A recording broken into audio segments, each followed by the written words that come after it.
जामशोरों में कोटड़ी के इलाके खुदा की बस्ती में बंद मकान से मियां बीवी समेत 2 बच्चों की 3 दिन पुरानी गला कटी लाशें बरामद।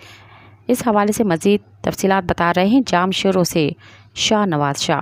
जी शाहनवाज, आगाह कीजिएगा, क्या तफसीलात हैं? जामशोरों में कोटरी के इलाके साइट एरिया थाना की हदूद में एक अफसोसनाक वाक़या पेश आया। खुदा की बस्ती में मकान से मियां बीवी समेत 2 बच्चों की 3 दिन पुरानी गला कटी लाशें बरामद हुईं। पुलिस के मुताबिक मरने वालों में मकतूल इमरान, उसकी बीवी आलिया और 2 कमसन बच्चे शामिल हैं।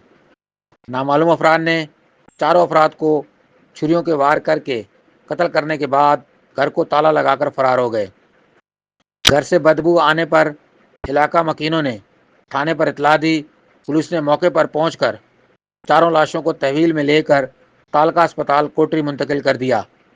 पुलिस के मुताबिक मकतूल इमरान ओस्ता मोहम्मद बलूचिस्तान का रिहायशी है, जिसने कुछ साल पहले मकतूला आलिया से पसंद की शादी की थी, जिस पर उसके घर वाले खुश नहीं थे। मकतूल 1 हफ्ता कबल कोटरी के इलाके खुदा की बस्ती में आकर किराए के घर में रिहाइश पजीर हुए थे। मेहरबानी तफसीलात से आगाही देने के लिए सब्सक्राइब कयो अवामी न्यूज़ HD के ऐं ताज़ा तरीन ख़बरुनि लाइ ॾिसंदा रहो अवामी न्यूज़ HD।